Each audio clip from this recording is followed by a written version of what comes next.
أعوذ بالله من الشيطان الرجيم بسم الله الرحمن الرحيم الحمد لله رب العالمين والصلاة والسلام على نبينا محمد وعلى آله وصحبه أجمعين اما بعد۔ آج ہم ہیں شیخ الاسلام ابن تیمیہ رحمہ اللہ کے ساتھ اور ان کی کتاب العقیدۃ الواسطیہ کے ساتھ۔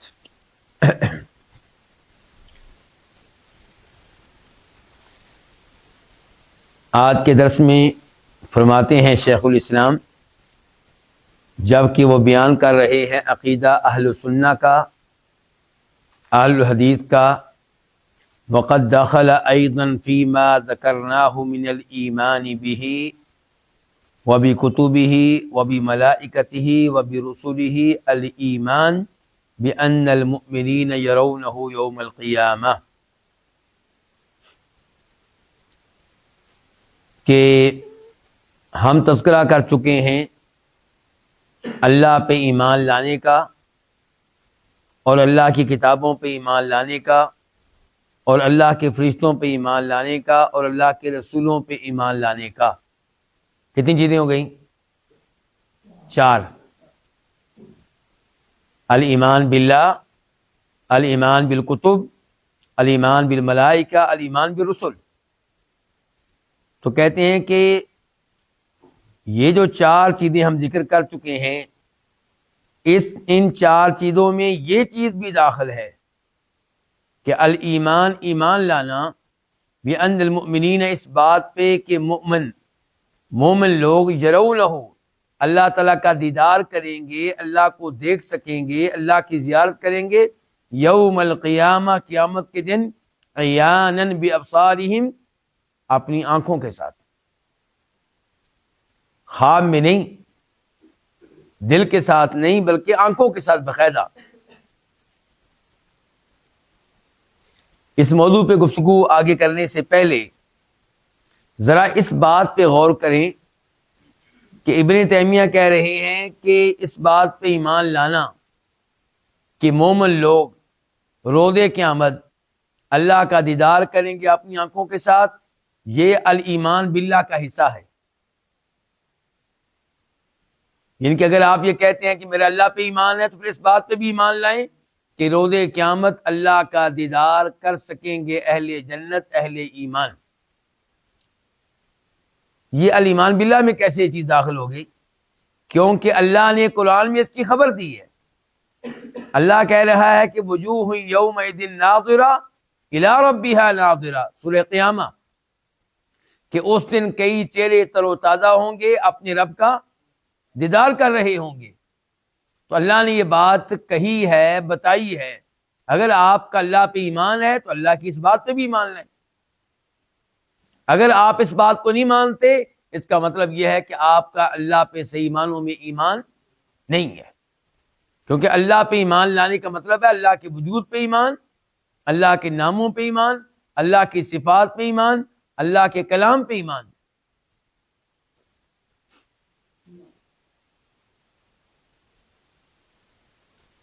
اس ایک چیز سے تو ہم فارغ ہو گئے۔ دوسری چیز بلا کیا ہے کہ ابن تیمیہ یہ بھی دعویٰ کر رہے ہیں کہ اس بات پہ ایمان لانا کہ مومن لوگ روز قیامت اللہ کا دیدار کریں گے اپنی آنکھوں کے ساتھ، یہ آسمانی کتابوں پہ ایمان لانے کا حصہ ہے۔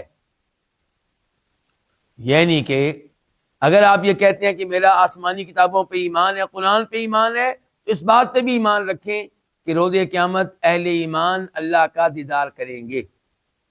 یہ بات میرے خیال میں کوئی مشکل بات نہیں ہے، کیونکہ قرآن میں آیا ہے وجوہ یومئذ ناظرہ الی ربہا ناظرہ، یہ اور دیگر آیتیں مثال کے طور پہ للذین احسنوا الحسنی وزیادہ، ان لوگوں کے لیے جنہوں نے اچھے اچھے اعمال کیے ہوں گے، روز قیامت سب سے اچھا بدلہ ہوگا، وہ کیا؟ جنت، وزیادہ، اور جنت سے بڑھ کر بھی ایک ان کو اجر ملے گا، اور وہ کیا ہے؟ اللہ تعالیٰ کا دیدار۔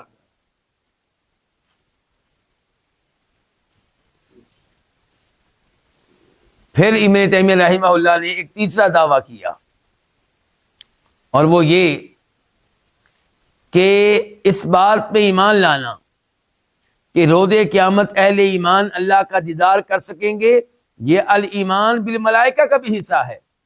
یہ ملائکہ کن کو کہتے ہیں؟ فرشتوں کو۔ یعنی کہ اگر آپ کہتے ہیں کہ میں فرشتوں پہ ایمان رکھتا ہوں تو پھر اس بات پہ بھی ایمان رکھیں کہ روز قیامت اہل ایمان اللہ تعالیٰ کا دیدار کر سکیں گے۔ یہ کیسے بھائی؟ فرشتوں پہ ایمان لانے کا اس موضوع سے کیا تعلق؟ کیونکہ یہ خبر ہمیں فرشتوں کے ذریعے ملی ہے کہ اہل ایمان روز قیامت اللہ تعالیٰ کا دیدار کر سکیں گے۔ تو اگر آپ فرشتوں پہ ایمان رکھتے ہیں تو ان کے ذریعے اللہ کی طرف سے نازل کردہ اس وحی پہ ایمان لائیں کہ روز قیامت اہل ایمان اللہ تعالیٰ کا دیدار کر سکیں گے۔ چوتھے نمبر پہ کہا ابن تیمیہ رحمہ اللہ نے کہ اگر آپ کا ایمان ہے اس بات پہ کہ اللہ نے کئی لوگوں کو نبی اور رسول بنا کر بھیجا، اور آپ کہتے ہیں کہ میں اللہ کے نبی اور رسولوں کو مانتا ہوں، تو اس بات کو بھی مانیں کہ اہل ایمان روز قیامت اللہ تعالیٰ کا دیدار کر سکیں گے۔ وہ کیوں؟ کیونکہ یہ وحی کن پہ نازل ہوئی ہے؟ نبیوں پہ۔ فرشتے یہ وحی لے کر نبیوں کے پاس آئے کہ اہل ایمان روز قیامت اللہ کا دیدار کر سکیں گے۔ تو اگر آپ ان چار چیزوں پہ ایمان رکھتے ہیں تو پھر اس چیز پہ بھی ایمان رکھنا ہوگا کہ روز قیامت اہل ایمان اللہ تعالیٰ کا دیدار کریں گے، وہ بھی کیسے؟ اپنی آنکھوں کے ساتھ۔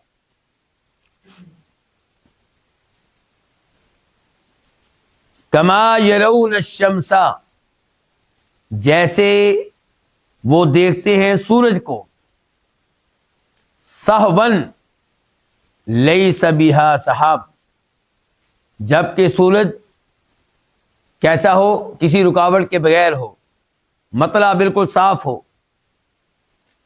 کوئی بادل وغیرہ نہ ہو۔ تو سورج کو ہم واضح طور پہ دیکھتے ہیں یا غیر واضح طور پہ؟ جبکہ بادل بھی نہ ہو، آگے کوئی رکاوٹ بھی نہ ہو، واضح طور پہ دیکھتے ہیں۔ ایسے ہی اہل ایمان روز قیامت اللہ تعالیٰ کو واضح طور پہ دیکھیں گے، بغیر رکاوٹ کے دیکھیں گے، بغیر کسی مشقت کے دیکھیں گے، بغیر کسی رش کے، بغیر کسی بھیڑ کے۔ فرمایا اللہ تعالیٰ کو ایسے ہی دیکھیں گے جیسے دنیا میں سورج کو دیکھتے ہیں جبکہ مطلع صاف ہو، بادل نہ ہوں۔ وَكَمَا يَرَوْنَ الْقَمَرَ، اور جیسے یہ لوگ دیکھتے ہیں چاند کو، لیلۃ البدر، 14ویں رات، 14ویں کی رات کے چاند کو جیسے دیکھتے ہیں، لا يضامون فی رؤیتہ، اس کے دیکھنے میں، کس کے دیکھنے میں؟ چاند کے دیکھنے میں ان لوگوں کو کسی قسم کی مشقت کا سامنا نہیں کرنا پڑتا، کسی قسم کی تکلیف کا سامنا نہیں کرنا پڑتا، کسی قسم کے رش کا سامنا نہیں کرنا پڑتا۔ یہی صورتحال ہوگی اللہ تعالیٰ کو دیکھنے میں۔ یہ جو آخری الفاظ ہیں یہ ابن تیمیہ رحمہ اللہ کہاں سے لے کر آئے کہ مومن اللہ تعالیٰ کو ایسے ہی دیکھیں گے جیسے دنیا میں سورج کو دیکھتے ہیں جبکہ بادل وغیرہ نہ ہوں، جیسے چاند کو دیکھتے ہیں 14ویں رات۔ تو آئیے اس کے لیے دلیل نوٹ کرتے ہیں۔ ابو سعید خدری رضی اللہ عنہ روایت کرتے ہیں کہ ان ناسا فی زمن رسول اللہ صلی اللہ علیہ وسلم قالوا یا رسول اللہ هل نرى ربنا یوم القیامہ، کہ لوگوں نے نبی علیہ السلام کے زمانے میں یہ کہا کہ اے اللہ کے رسول، کیا روز قیامت ہم اپنے رب کا دیدار کر سکیں گے؟ صحابہ کرام کے سوالات دیکھیں اور ہمارے سوالات کیا ہوتے ہیں۔ صحابہ کرام کے سوال یہ ہوتے ہیں کہ کیا رب کو ہم دیکھ سکیں گے؟ ہمارے سوال کیا ہوتے ہیں کہ یہ کیسے ممکن ہے کہ شب قدر سعودیہ میں ایک وقت میں ہو، انڈیا میں دوسرے وقت میں ہو، اور کسی تیسرے ملک میں کسی وقت میں ہو؟ یہ کیسے ممکن ہے؟ کبھی ہم کہتے ہیں کہ یہ کیسے ممکن ہے کہ اللہ تعالیٰ رات کے آخری پہر آسمانی دنیا پہ نزول فرمائے۔ ایک طرف تو ہم تو کہتے ہیں اللہ تعالیٰ عرش کے اوپر مستوی ہے، اور ایک طرف کہہ رہے ہیں آسمانی دنیا پہ نزول فرمائے۔ یعنی کہ ایسے سوال کرتے ہوئے بالکل ہم بچے بن جاتے ہیں بھول جاتے ہیں کہ گفتگو کس کے بارے میں ہو رہی ہے، اللہ کے بارے میں۔ ان اللہ علی کل شیء قدیر، یہ کسی انسان کے بارے میں بات نہیں ہو رہی کہ وہ دو کام ایک وقت میں کیسے کر سکتا ہے، یہ خالق کائنات کے بارے میں گفتگو ہے، جس کے لیے کوئی بھی چیز ناممکن اور مشکل نہیں ہے۔ سوال کیجئے جیسے صحابہ اکرام سوال کرتے تھے کہ کیا ہمیں اللہ تعالیٰ کے دیدار کا موقع ملے گا کہ نہیں ملے گا، شوق ہے اللہ کو دیکھنے کا۔ وہ اللہ جس کے لیے نمازیں پڑھتے ہیں، سجدے کرتے ہیں، تہجد پڑھتے ہیں، صدقہ کرتے ہیں، جہاد کرتے ہیں، جانیں لٹاتے ہیں، اس کو دیکھنے کا شوق ہے۔ یہ سوال ہے صحابہ اکرام کا کہ کیسے ہم دیکھیں گے اپنے رب کو روز قیامت۔ کیا شاندار سوال ہے۔ قال رسول اللہ صلی اللہ علیہ وسلم، تو فرمایا نبی علیہ الصلوۃ والسلام نے، نعم، ہاں بالکل تم اپنے رب کو دیکھ سکو گے۔ هل تضارون فی رؤیت الشمس بالظہیرۃ سہما لیس معها سحاب، کہ دوپہر کا وقت ہو، مطلع صاف ہو، بادل موجود نہ ہوں، تو کیا تمہیں سورج کو دیکھنے میں کسی قسم کے نقصان سے واسطہ پڑتا ہے، کسی قسم کے نقصان کا سامنا کرنا پڑتا ہے، کوئی تکلیف ہوتی ہے، کوئی ضرر پہنچتا ہے؟ وَهَلْ تُضَارُونَ فِي رُؤْيَةِ الْقَمَرِ لَيْلَةَ الْبَدْرِ سَهْمًا لَيْسَ فِيهَا سَحَابٌ، اور کیا جب 14ویں رات ہو تو چاند کو دیکھنے میں تمہیں کسی قسم کے ضرر کا سامنا کرنا پڑتا ہے، کوئی تکلیف پہنچتی ہے جبکہ بادل بھی نہ ہوں؟ صحابہ کرام نے کہا لا یا رسول اللہ، نہیں اللہ کے رسول۔ تو فرمایا تم بالکل اسی طرح اللہ تعالیٰ کو دیکھ سکو گے۔ اللہ تعالیٰ کی رؤیت کا مسئلہ، اللہ تعالیٰ کے دیدار کا مسئلہ، یہ پہلے ہم پڑھ چکے ہیں، اور اس بارے میں دلائل، آیات، احادیث سب ذکر ہو چکی ہیں۔ لیکن آج کے درس میں جس انداز سے گفتگو کی ابن تیمیہ رحمہ اللہ نے، تو اسی انداز سے ہم اس مسئلے کو سمجھنے کی کوشش کر رہے ہیں۔ کہتے ہیں امام صاحب، یرونہ سبحانہ وہم فی عرصات القیامہ، اہل ایمان اللہ تعالیٰ کو دیکھ سکیں گے جبکہ وہ کون؟ اہل ایمان فی عرصات القیامہ، قیامت کے میدان میں ہوں گے۔ عرصات، عرصت ان کی جمع ہے، کشادہ وسیع میدان جہاں کوئی عمارت نہ ہو، کوئی بلڈنگ نہ ہو۔ تو اہل ایمان اللہ تعالیٰ کو سب سے پہلے کہاں دیکھیں گے؟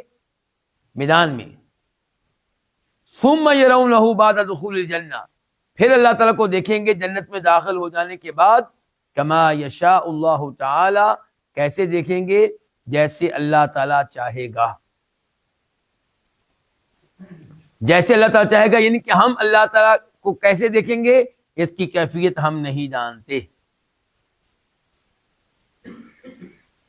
وقت کون سا ہوگا، دیکھتے ہوئے حالت کیا ہوگی، یہ سب چیزیں ہمیں معلوم نہیں ہیں، لیکن ہمیں بتا دیا گیا کہ ہم اللہ کو دیکھ سکیں گے، ہمارا اس کے اوپر کیا ہے؟ ایمان ہے۔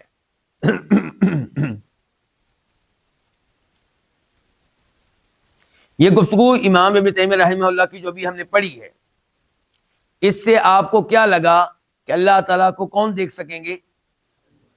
اہل ایمان۔ تو سوال یہ ہے کہ میدان جب لگے گا تب وہاں پہ تو کفار بھی موجود ہوں گے، منافقین بھی موجود ہوں گے، کیا وہ اللہ کو دیکھ سکیں گے یا نہیں دیکھ سکیں گے؟ یہ سوال ہے۔ جنت میں جانے کے بعد تو اہل ایمان ہی دیکھ سکیں گے، کافر تو نہیں دیکھ سکیں گے، کیونکہ اللہ تعالیٰ کا دیدار یہ بہت بڑی نعمت ہے، جنت سے بھی بڑی نعمت ہے۔ تو یہ نعمت کفار کو نہیں ملے گی، یہ نعمت منافقین کو نہیں ملے گی، یہ نعمت اہل ایمان کو ملے گی۔ مجھے اور آپ کو اللہ سے درخواست کرنی چاہیے، اللہ سے سوال کرنا چاہیے، یا اللہ ہمیں ان خوش نصیبوں میں شامل فرما جو روز قیامت تیرے چہرے کا دیدار کر سکیں گے۔ تو اب سوال پھر وہی ہے کہ کفار کا کیا بنے گا، منافقین کا کیا بنے گا؟ اہل ایمان کے بارے میں تو ہم نے جان لیا، وہ اللہ تعالیٰ کا دیدار کریں گے میدان میں بھی اور جنت میں جانے کے بعد میں بھی۔ جہاں تک تعلق ہے کفار کا، تو ان کے بارے میں علماء کرام کا ایک موقف یہ ہے کہ میدان میں وہ بھی دیکھ سکیں گے اللہ تعالیٰ کو، جب وہ میدان میں ہوں گے تو وہاں پہ وہ بھی اللہ تعالیٰ کو دیکھ سکیں گے۔ دوسرا موقف یہ ہے کہ نہیں، وہ وہاں پہ بھی اللہ تعالیٰ کے دیدار سے محروم رہیں گے، کیونکہ مجرم ہیں، کافر ہیں، ان کے لیے اتنی عظیم نعمت نہیں ہو سکتی۔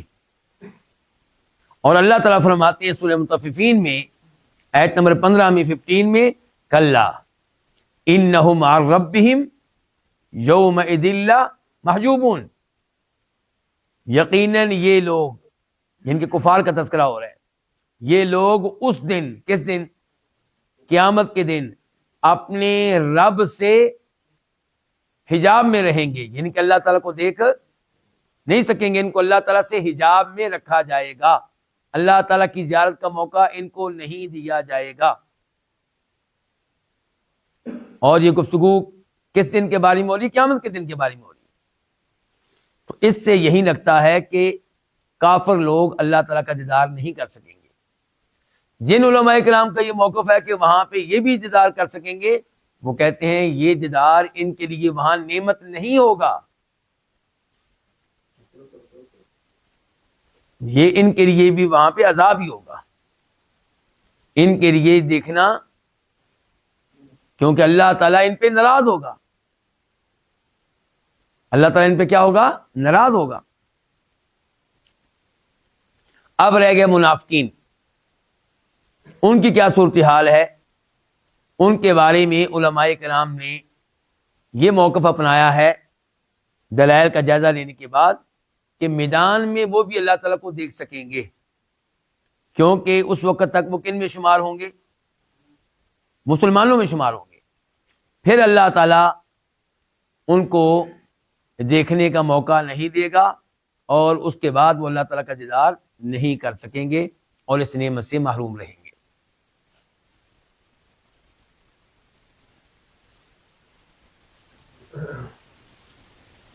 چونکہ اللہ تعالیٰ کے دیدار کے موضوع پہ پہلے گفتگو ہو چکی ہے تفصیل کے ساتھ، اس لیے اس موضوع کو سمیٹتے ہوئے ہم اس موضوع کی طرف بڑھتے ہیں جو اس کے بعد ہے۔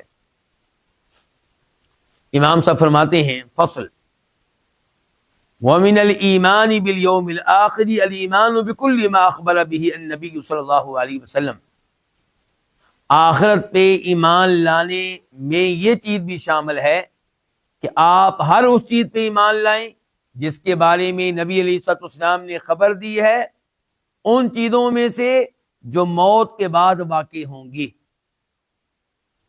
فَيُؤْمِنُونَ، چنانچہ وہ ایمان لاتے ہیں، کون؟ اہل سنہ، اہل الحدیث، وہ ایمان لاتے ہیں بفتنۃ القبر، قبر میں ہونے والے امتحان پہ، قبر میں کیے جانے والے سوالات پہ، وَبِعَذَابِ عذاب القبر، اور وہ ایمان رکھتے ہیں عذاب قبر پہ، وَنَعِیمِهِ، اور وہ ایمان رکھتے ہیں قبر میں ملنے والی نعمتوں پہ۔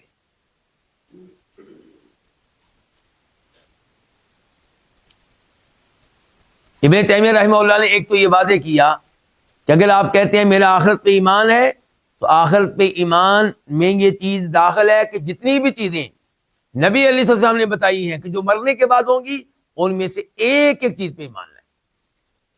کچھ چیزوں پہ ایمان لانا، کچھ پہ ایمان نہ لانا، یہ کیا ہوگا؟ غلط ہوگا۔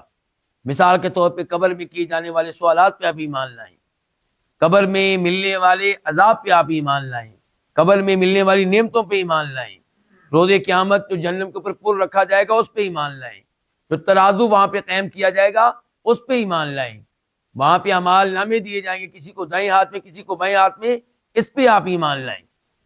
ایک ایک چیز پہ ایمان لائیں گے تو پھر آپ کا آخرت پہ ایمان ہوگا۔ ان چیزوں میں سے کسی بھی چیز کا آپ انکار کرتے ہیں تو پھر کہا جائے گا کہ آپ کا آخرت پہ ایمان نہیں ہے۔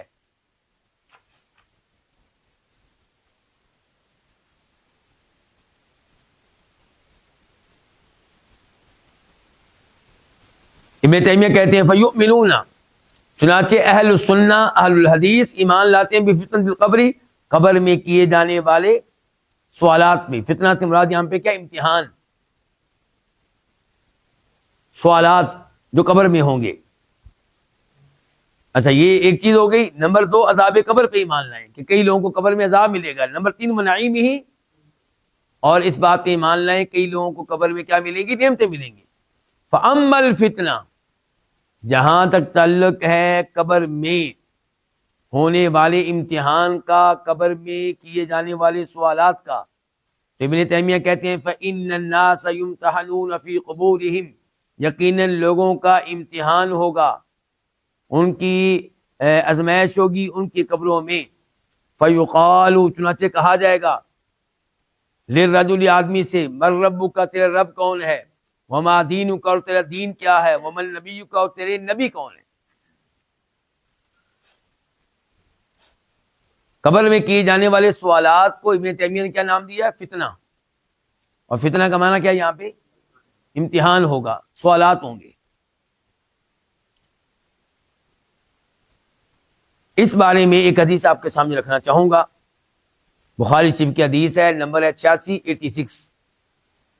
راوی ہیں سیدہ اسماء بنت ابو بکر رضی اللہ تعالی عنہما، ابو بکر صدیق کی بیٹی اسماء، جن کو ذات النطاقین بھی کہا جاتا ہے، جنہوں نے اپنے کمر بند کے 2 حصے کیے تھے تاکہ نبی علیہ السلام کے لیے کھانا باندھا جائے، وہ کھانا جو غار ثور میں آپ تک پہنچانا تھا.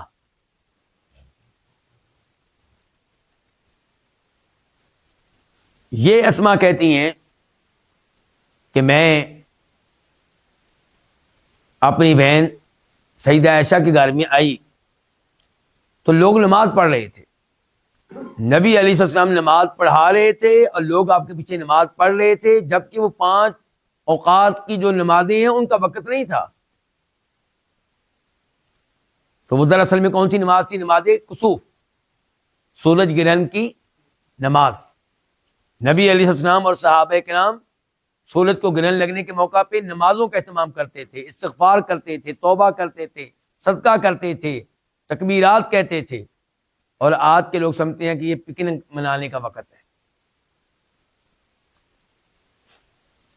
تو اس حدیث میں یہ ہے کہ آپ علیہ السلام نے نماز پڑھانے کے بعد لوگوں کو خطبہ بھی دیا، اور خطبے میں آپ نے یہ الفاظ بھی کہے تھے، فَأُوحِيَ إِلَيَّ، میری طرف وحی کی گئی ہے، أَنَّكُمْ تُفْتَنُونَ فِي قُبُورِكُمْ، تمہاری قبروں میں تمہارا امتحان لیا جائے گا، تم سے سوالات کیے جائیں گے. مثل او قریبا من فتنة المسیح الدجال، قبر میں پیش آنے والا یہ فتنہ مسیح دجال کے فتنے جیسا ہی ہے یا اس کے قریب قریب ہے.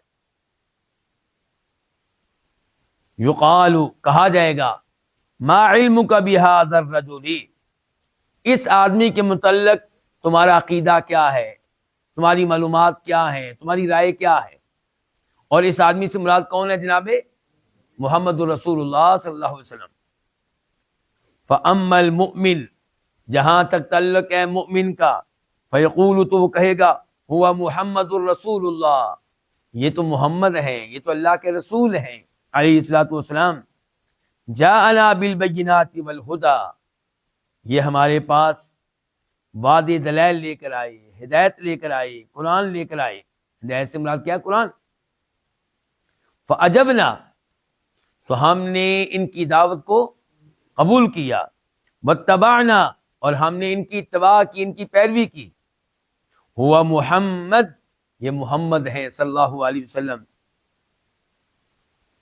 فَيُقَالُ، تو اس آدمی سے کہا جائے گا، نم صالحا، خیر و سلامتی کے ساتھ سو جاؤ.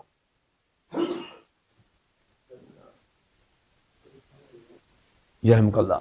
قد علمنا ان كنت لموقنا به، ہمیں یہ بات معلوم ہے کہ یقیناً تمہارا نبی علیہ الصلوۃ والسلام پہ یقین تھا، ایمان تھا، ہمیں پتہ ہے اس چیز کا، تم سو جاؤ.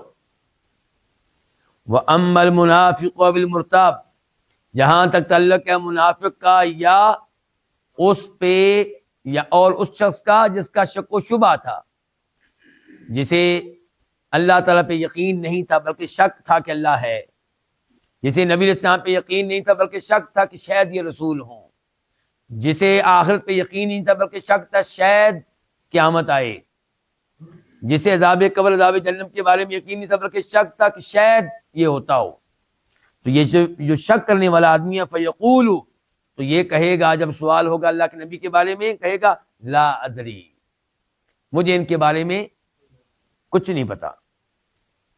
سمعت الناس یقولون شیئا فقلتہ، میں نے لوگوں کو سنا کہ وہ کچھ باتیں کرتے تھے، ویسی باتیں میں بھی کرتا رہا. اپنی کوئی تحقیق نہیں کی، دلچسپی نہیں لی، بس اسلام کے اوپر شک و شبہ ہی کرتے رہے. تو یہ ہے جس کے بارے میں ابن تیمیہ رحمہ اللہ یہاں پہ کہہ رہے ہیں کہ جہاں تک تعلق ہے فتنے کا، تو جی ہاں لوگوں کا امتحان ہوگا ان کی قبروں میں. اچھا، اب یہاں پہ سوال اٹھے گا کہ جو لوگ جن کو قبر نہیں ملتی، کیا ان سے بھی سوالات کیے جائیں گے؟ تو جی نذیر صاحب، ان سے بھی سوالات کیے جائیں گے؟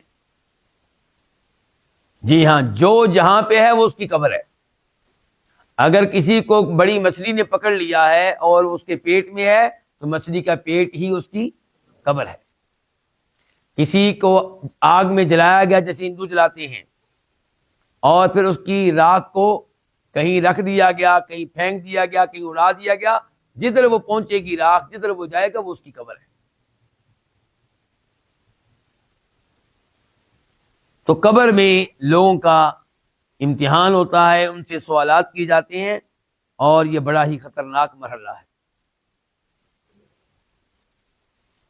ہم دنیاوی امتحانات کی تیاری کرتے ہیں، دنیاوی امتحان میں داخل ہوتے ہیں تو کانپ رہے ہوتے ہیں. ہمارا کہیں انٹرویو ہو جاب کے لیے تو پسینے آئے ہوتے ہیں، دل کی دھڑکنیں تیز ہو جاتی ہیں، جبکہ آخرت کی باتیں ہم سنتے ہیں ٹس سے مس نہیں ہوتے. تیاری کرنے کا کوئی شوق پیدا نہیں ہوتا، گناہ چھوڑنے کا کوئی عزم پیدا نہیں ہوتا. فَيُقَالُ، کہا جائے گا، لِلرَّجُلِ، آدمی سے، مَن رَبُّکَ، تیرا رب کون ہے؟ یہ وہ مرحلہ جب سوالات ہو رہے ہوں گے، یہی وہ مرحلہ ہے جس کے بارے میں فرماتے ہیں نبی علیہ السلام، استغفروا لأخیکم. جب مردے کو دفن کر دیا جاتا تھا تو آپ کہا کرتے تھے صحابہ کرام سے، اپنے بھائی کے لیے دعائے مغفرت کرو، اللہ سے درخواست کرو کہ اللہ اس تمہارے بھائی کو معاف کر دے. وَسَلُوا لَهُ التَّثْبِيتَ، اور اللہ سے درخواست کرو کہ اللہ تعالیٰ اس کو سوال و جواب کے موقع پہ ثابت قدمی دے، پھسلنے سے اللہ تعالیٰ اس کو محفوظ رکھے. فَإِنَّهُ الْآنَ يُسْأَلُ، کیونکہ اب اس سے کیا ہونے لگے ہیں؟ سوال ہونے لگے ہیں. اس لیے میت کو دفن کرنے کے بعد 10 منٹ، 15 منٹ، 20 منٹ، 25 منٹ اس کی قبر کے دائیں بائیں کھڑے ہو کے کثرت سے اس کے لیے دعائیں کرنی چاہیے.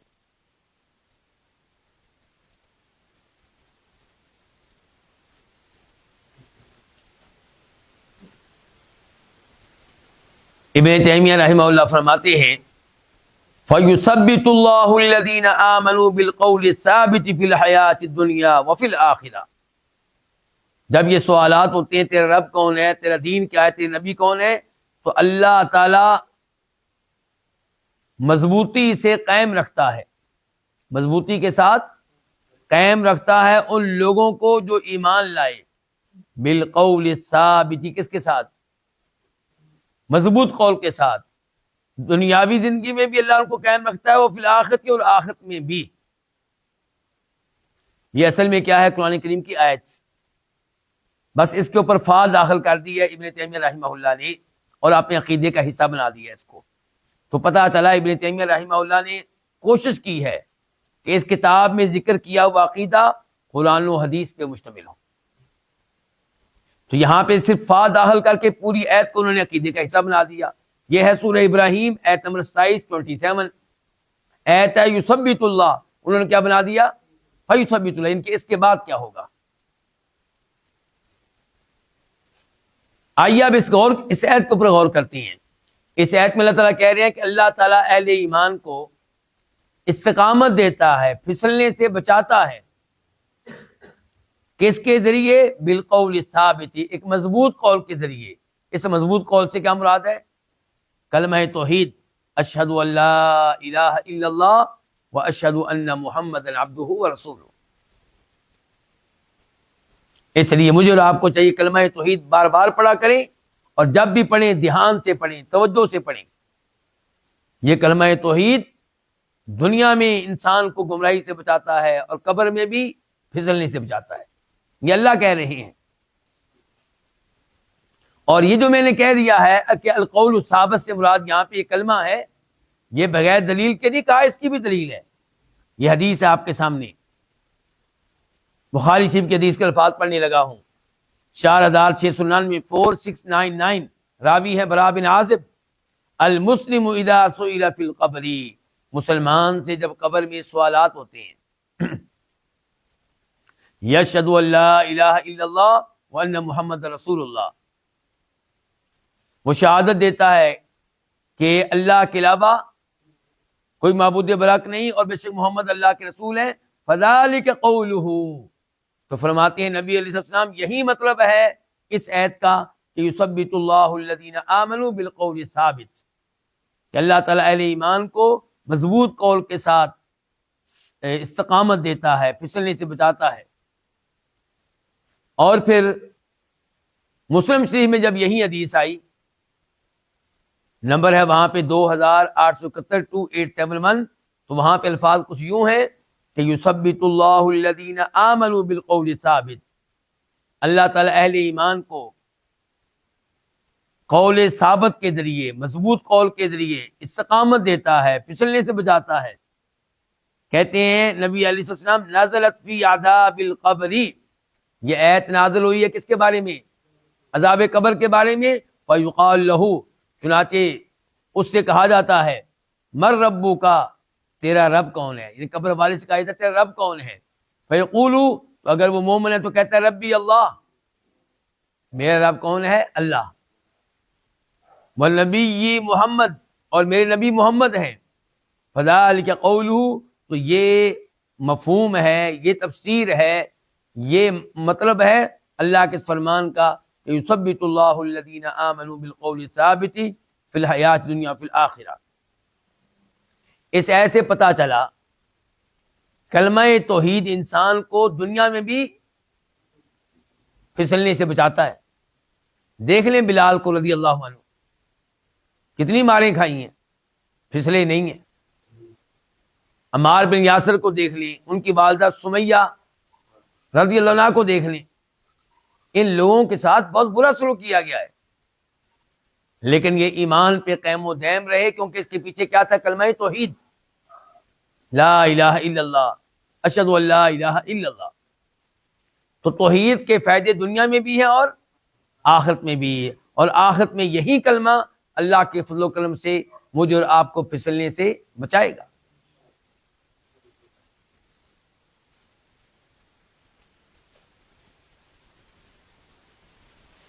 ابن تیمیہ کہتے ہیں وَأَمَّا الْمُرْتَابُ، جہاں تک تعلق ہے اس آدمی کا جو شک رکھنے والا تھا، جو یقین رکھنے والا نہیں تھا، جس کا شک تھا اللہ پہ یا اللہ کے رسول پہ یا قرآن پہ یا آخرت پہ، فیقول، تو وہ کہے گا ہا ہا لا ادری، ہائے ہائے لا ادری، مجھے نہیں پتا۔ سمعت الناس یقولون شیئا فقلتہ، میں نے لوگوں کو سنا وہ کچھ کہتے تھے تو میں نے بھی وہی کچھ کہہ دیا۔ فیضرب، تو اس کو مارا جائے گا، اس کی پٹائی کی جائے گی، بمرزبۃ من حدید، لوہے کے بہت بڑے ہتھوڑے کے ساتھ۔ ہم لکڑی کا ڈنڈا برداشت نہیں کر پاتے، لکڑی کی چھڑی ہمیں ماری جائے تو برداشت نہیں کر پائیں گے، اور یہاں پہ کیا ہے؟ لوہے کا ہتھوڑا، چھوٹا نہیں بہت بڑا۔ فَيَصِيحُ صَيْحَةً يَسْمَعُهَا كُلُّ شَيْءٍ، چنانچہ جب اسے لوہے کا ہتھوڑا پڑتا ہے تو وہ چیختا ہے، اتنی اس قدر چیختا ہے کہ اس کی چیخ کو ہر چیز سنتی ہے الا الانسان، سوائے انسان۔ جن کے قبر والے کو جب قبر میں عذاب ہو رہا ہوتا ہے، تھوڑے مارے جا رہے ہوتے ہیں، ساری دنیا، ساری کائنات اس کے چیخنے کی آواز کو سنتی ہے سوائے انسان کی۔ وَلَوْ سَمِعَ الْإِنسان، اور اگر انسان اس بات کو سن لے لصاعقہ، البتہ بے ہوش ہو جائے.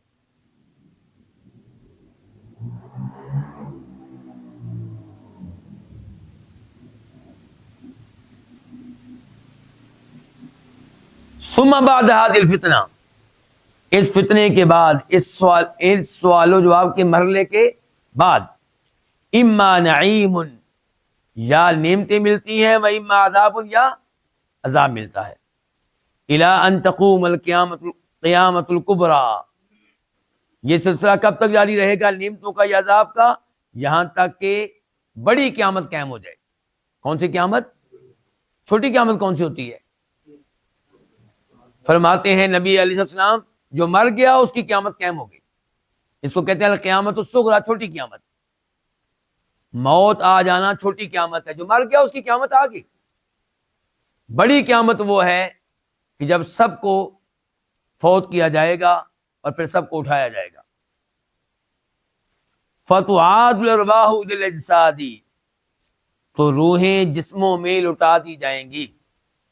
تو روحیں جسموں میں لوٹا دی جائیں گی. یہ ہے وہ عقیدہ جو ابن تیمیہ رحمہ اللہ نے یہاں پہ بیان کیا ہے. اس بارے میں چند باتیں.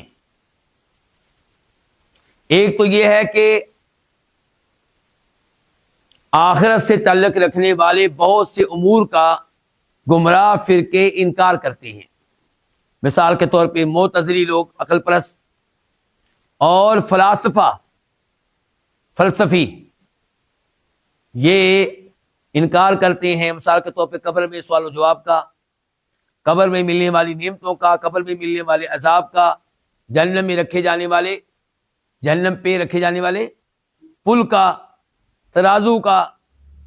کیوں انکار کرتے ہیں؟ کہتے ہیں کہ عقل ان چیزوں کو تسلیم نہیں کرتی. دلیل کیا ان کی؟ عقل ان چیزوں کو تسلیم نہیں کرتی. مثال کے طور پہ آپ جہنم کے اوپر رکھے جانے والے پل کو لے لیں تو اس کی تفصیلات کیا آئی ہیں جی؟ بال سے زیادہ باریک ہوگا اور تلوار سے زیادہ تیز ہوگا. تو کہتے ہیں ایسی باتوں کو عقل قبول نہیں کرتے. اور یہ لوگ عقل کو ایسے معاملات میں جج مانتے ہیں، یعنی کہ اس کو فیصل مانتے ہیں، اس کو حاکم مانتے ہیں. نصوص کو وہاں پہ نہیں مانتے، احادیث کو نہیں مانتے. احادیث کے ساتھ ان کا کیا رویہ ہے؟ کہتے ہیں کہ یہ اخبار احاد ہیں. کیا ہے؟ خبر واحد ہیں، اور عقیدے کے باب میں خبر واحد نہیں چلے گی. عقیدے کے باب میں متواتر حدیث کام آئیں گی بس، یا قرآن. خبر واحد کسے کہتے ہیں؟ کیونکہ یہاں پہ کئی ایسے دوست بیٹھے ہیں جن کو پتہ نہیں ہوگا. خبر واحد وہ ہوگی جسے بیان کرنے والا صحابی، یا صحابی سے آگے روایت کرنے والا تابعی، یا تابعی سے روایت کرنے والا آگے تبع تابعی، یا ان سے نیچے روایت کرنے والا جو محدث ہے، امام ہے.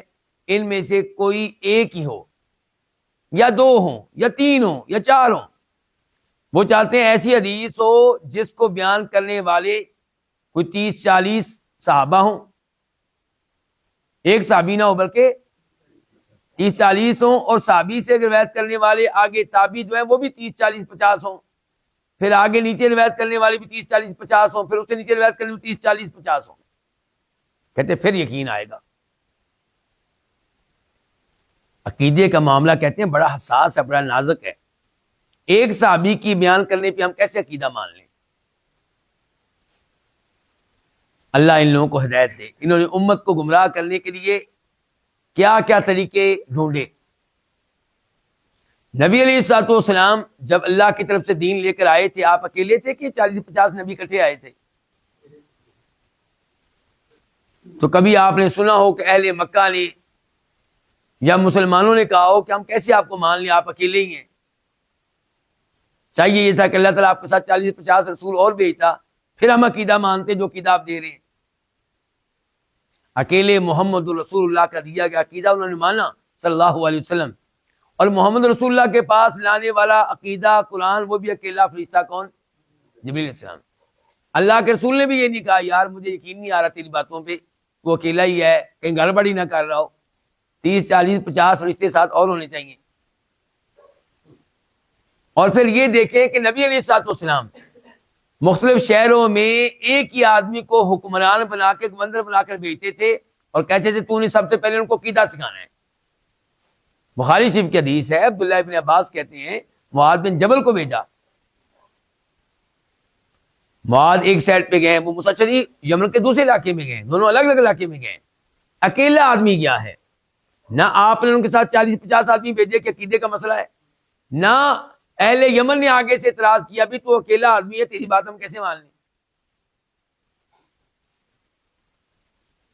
مسجد قباء میں نماز پڑھی جا رہی ہے، کون سی؟ فجر کی، اور ایک آدمی آ کے کہتا بھی قبلہ تو تبدیل ہو گیا، تم ابھی تک منہ کر رہے ہو شام اور فلسطین کی طرف، بیت المقدس کی طرف، اب تو قبلہ مکہ ہے۔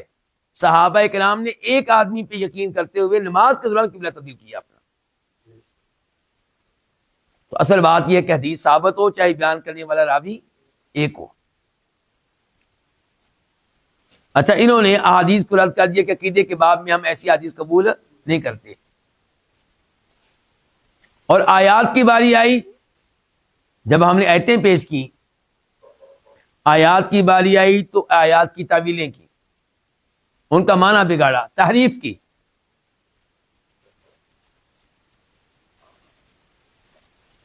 تو اب دیکھتے ہیں کہ کیا عذاب قبر کا مسئلہ یہ قرآن و حدیث سے ثابت ہے۔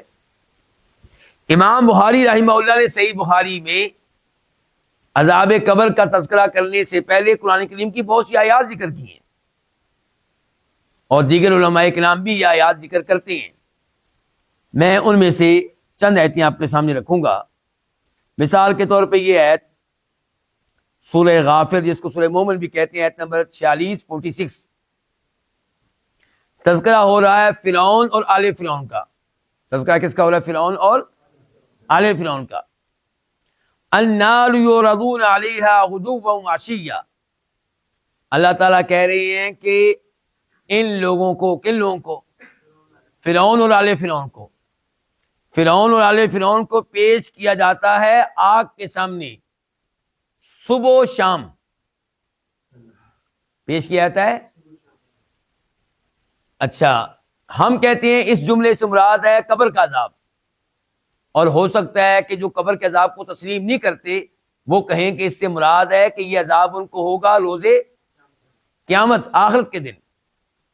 تو کیا جواب ہے آپ کے پاس؟ ہاں، دھیان سے سنیں آپ، کہ اللہ تعالیٰ نے کہا کہ آگ کے سامنے ان کو پیش کہتے صبح و شام، وَيَوْمَ تَقُومُ السَّاعَةُ، اور جب قیامت قائم ہوگی تو حکم دیا جائے گا ادخلوا آل فرعون شد العذاب، کہ آل فرعون کو شدید ترین عذاب میں داخل کر دو۔ تو قیامت کے عذاب کا تذکرہ تو دوسرے جملے میں ہے، پہلے جملے میں جو عذاب ہے یہ قیامت واقع ہونے سے پہلے ہے، اور اس کو کیا کہتے ہیں پھر؟ عذاب قبر، برزخی عذاب کہہ لیں، ٹھیک ہے۔ تو اس آیت سے عذاب قبر واضح طور پہ ثابت ہو رہا ہے قرآن کریم سے۔ ایک اور آیت کے اوپر غور کریں آپ، یہ ہے سورہ نوح، آیت نمبر 25 مما خطیئاتہم، اپنے گناہوں کی وجہ سے تذکرہ ہو رہا ہے کن کا؟ نوح علیہ السلام کی قوم کا۔ مما خطیئاتہم، اپنے گناہوں کی وجہ سے اغرقوا، وہ غرق ہوئے، ان کو غرق کیا گیا، ان کے گناہوں کی وجہ سے ان کو غرق کیا گیا۔ فادخلوا نارا، اور اس کے بعد ان کو آگ میں داخل کر دیا گیا۔ اچھا، جو عذاب قبر کا منکر ہے وہ کہے گا نہیں جی ترجمہ غلط ہے آپ کا، ترجمہ صحیح ہے کہ غرق ہونے کے بعد ان کو ایک دن آگ میں داخل کیا جائے گا۔ ہم نے ترجمہ کیا کیا تھا؟ داخل کر دیا گیا۔ تو اب ہم میں ان میں فیصلہ کیسے ہوگا؟ ہم کہیں گے دیکھیں اللہ نے کہا اغرقوا، ان کو غرق کیا گیا، فادخلوا، اغرقوا اور ادخلوا کے درمیان میں فا آئی ہے، کیا آئی ہے؟ فا کا مطلب ہوتا ہے کہ یہ کام پہلے کام کے بعد ہوا اور بہت لیٹ نہیں ہوا، جلدی ہو گیا۔ فاک ثم نہیں کہا اللہ نے یہ نہیں کہا کہ ان کو غرق کیا گیا اور پھر ان کو عذاب ہوگا، نہیں، فا بولی ہے، جس کا مطلب ہے ادھر وہ غرق ہوئے اور ادھر ان کو جہنم کی آگ میں داخل کر دیا گیا۔ تو اس ایسے بھی کیا ثابت ہوا؟ عذاب قبر ثابت ہوگا۔ ایک اور آیت کے اوپر غور کریں، سورہ نام آیت نمبر 93 وَلَوْ تَرَىٰ إِذِ الظَّالِمُونَ فِي غَمَرَاتِ الْمَوْتِ وَالْمَلَائِكَةُ بَاسِطُو أَيْدِيهِمْ أَخْرِجُوا أَنفُسَكُمْ الْيَوْمَ تُجْزَوْنَ عَذَابَ الْهُونِ بِمَا كُنْتُمْ تَقُولُونَ عَلَى اللَّهِ غَيْرَ الْحَقِّ وَكُنْتُمْ عَنْ آيَاتِهِ تَسْتَكْبِرُونَ۔ اے نبی علیہ الصلوۃ والسلام، کاش آپ وہ منظر دیکھیں جب یہ ظالم فی غمرات الموت کی موت کی سختیوں میں ہوتے ہیں، والملائکۃ باسطوا ایدیہم، اور فرشتوں نے اپنے ہاتھ پھیلائے ہوئے ہوتے ہیں، فرشتوں نے اپنے ہاتھ پھیلائے ہوئے ہوتے ہیں اور کہہ رہے ہوتے ہیں اخرجوا انفسکم، اپنی روح کو باہر نکالو، الیوم، آج، تجزون عذاب الہون، آج تمہیں ذلت کے عذاب کی سزا دی جائے گی، سزا دی جائے گی، آج دی جائے گی، اور کب؟ آج۔ ایک کہا جا رہا ہے دی جائے گی اور ایک کیا کہا جا رہا ہے؟ آج۔ تو یہ کیا ہوا پھر؟ عذاب قبر۔ آج تمہیں ذلت کے عذاب کی سزا دی جائے گی اس وجہ سے کہ تم اللہ کی طرف ایسی باتیں منسوب کرتے تھے جو ناحق تھی، جو ناجائز تھی۔ مثال کے طور پہ یہ کہنا کہ یہ جو بزرگ ہیں یہ ان سے آپ رابطہ قائم کریں تو اللہ تعالیٰ ان کی بات موڑتا نہیں ہے۔ کس نے کہہ دیا جی آپ کو موڑتا نہیں ہے؟ کیا اللہ نے کہا آپ کو یہ؟ اور تم اللہ تعالیٰ کی آیتوں سے ان کا انکار کرتے تھے، تکبر کرتے تھے، ان کے سامنے بڑے بنتے تھے، مانتے نہیں تھے۔ تو اس آیت میں بھی تذکرہ پھر کس کا ہوا ہے؟ عذاب قبر کا۔ ایسے کئی آیات ہیں جن سے پتہ چلتا ہے عذاب قبر کا۔ یہی معاملہ حدیث کا ہے۔ مثال کے طور پہ یہ حدیث لے لیں جس کا نمبر ہے بخاری شریف میں 1378 1378 اور مسلم میں اس کا نمبر ہے 1980 1980 کہ نبی علیہ الصلوۃ والسلام دو قبروں کے پاس سے گزرے جن کو عذاب ہو رہا تھا۔ آپ نے فرمایا ان قبر والوں کو عذاب ہو رہا ہے اور جس گناہ کی وجہ سے عذاب ہو رہا ہے اس سے بچنا کوئی بڑی بات نہیں تھی، کوئی مشکل کام نہیں تھا۔ فرمایا ان میں سے ایک وہ ہے جو چغلی کیا کرتا تھا اور دوسرا وہ ہے جو پیشاب کے قطروں سے بچنے کی، اجتناب کرنے کی کوشش نہیں کرتا تھا۔ چغلیاں بھی آج عام ہیں، مسلمان کرتے ہیں۔ اب یہاں مثال کے طور پہ کوئی بھائی موجود نہیں ہے، میں نے اس کے خلاف کوئی بات کر دی، مجھے کرنی نہیں چاہیے تھی لیکن میں نے کر دی، میں نے غیبت کی ہے، غلط کیا میں نے۔ اب آپ کو چاہیے کہ آپ مجھے سمجھائیں پیار و محبت کے ساتھ، لیکن آپ مجھے سمجھانے کے بجائے اس کو جا کر بتا رہی ہیں۔ اس کا نام کیا ہے؟ چغلی۔ جو میں نے کام کیا اس کے عدم موجودگی میں اس کی برائی بیان کی، یہ ہے غیبت۔ اور جس کے خلاف میں نے بات کی اس تک آپ نے بات پہنچائی، اس کا نام کیا ہے؟ چغلی۔ اور چغلی اتنا بڑا جرم ہے کہ چغلی کرنے والے کو قبر میں عذاب ہو رہا تھا۔ اور دوسرے کے بارے میں فرمایا کہ پیشاب کے قطروں سے اجتناب کی کوشش نہیں کرتا تھا۔ اس سے سبق ملا کہ واش روم میں جائیں تو جلدیاں نہ کریں، آرام سے بیٹھیں، آرام سے اٹھیں۔ جب آپ کو یقین ہو جائے کہ آپ پیشاب سے فارغ ہو چکے ہیں، اپنے لباس کو، اپنے جسم کو پیشاب کے قطروں سے بچائیں۔ پھر آپ علیہ الصلوۃ والسلام نے کیا لی؟ ایک ٹہنی لی، تازہ ٹہنی تھی، اس کے دو حصے کیے، ایک حصہ ایک قبر پہ گاڑا، دوسرا حصہ دوسری قبر پہ گاڑا، اور فرمایا جب تک یہ ٹہنیاں خشک نہیں ہو جاتی ان دونوں کے عذاب میں کمی رہے گی۔ تو اس سے کیا پتا چلا کہ ہمیں کیا چاہیے؟ اپنے والدین جو فوت ہو چکے ہوں ان کی قبروں پہ کیا کریں؟ کیا لگائیں؟ ٹہنیاں لگائیں تاکہ ان کے عذاب، ان کو عذاب ہمیشہ ہی کمی رہے۔ نہیں میرے بھائی، یہ سوچ غلط ہے.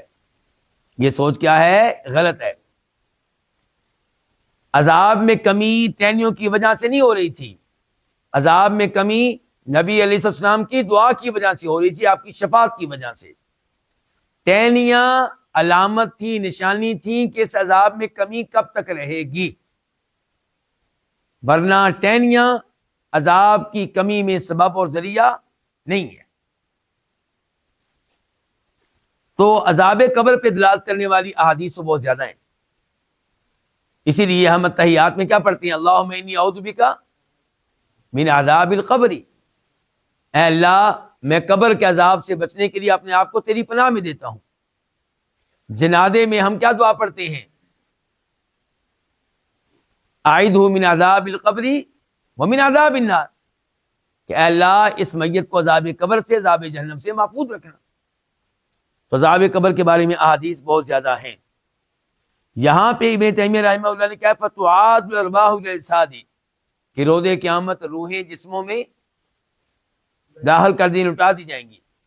تو روح کا جسم میں چلے آنا یہ اس وقت بھی ہوتا ہے جب قبر میں سوال و جواب ہونے لگتے ہیں.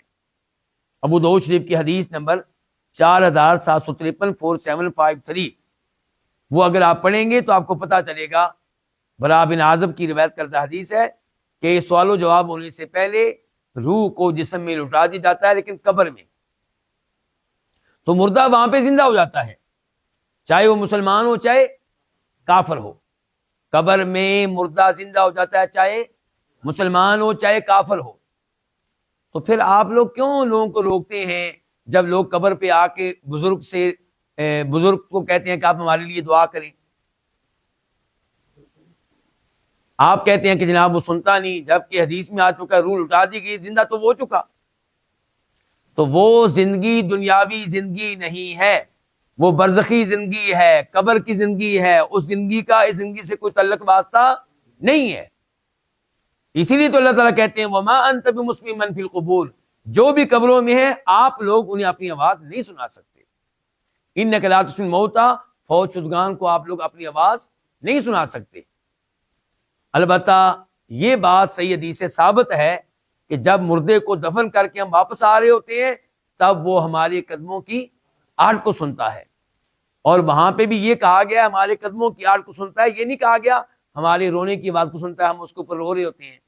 یہ نہیں کہا گیا کہ جب ہم اس کے لیے دعائیں کر رہے ہوتے ہیں ہماری دعاؤں کی آواز کو سنتا ہے. نہیں. عام اصول وہی ہیں جو قرآن نے بتا دیا کہ جو قبروں میں جا چکے انہیں آپ اپنی آواز نہیں سنا سکتے. البتہ جب آپ دفن کر کے واپس آ رہے ہوتے ہیں اس بار ہمیشہ نہیں، یعنی کہ جب بھی قبرستان میں جائیں گے آپ کے قدموں کی آہٹ سنے گا، نہیں. جب دفن کیا تھا اور آپ واپس آ رہے تھے تب وہ آپ کے قدموں کی آہٹ کو سن رہا تھا. اس کے علاوہ مردے کے سننے کی کوئی دلیل نہیں ہے. البتہ قبر کی زندگی کے اوپر ہمارا ایمان ہے. انبیاء کرام علیہ السلام کو بھی قبر کی زندگی حاصل ہے، اور وہ سب سے اعلیٰ ہے، سب سے مقدس ہے، سب سے زیادہ نعمتوں والی زندگی ہے. لیکن یہ زندگی کافر کو بھی ملتی ہے، لیکن اس کی زندگی عذاب والی ہے، تکلیفوں والی ہے. لیکن زندگی ملتی ہے اس کو ہے، اسی لیے تو اس سے بھی سوال و جواب ہوتا ہے، اسی لیے تو عذاب کو محسوس کرتا ہے. اگر اس کو وہاں پہ زندگی نہیں ہے تو عذاب کو محسوس کیسے کرے گا؟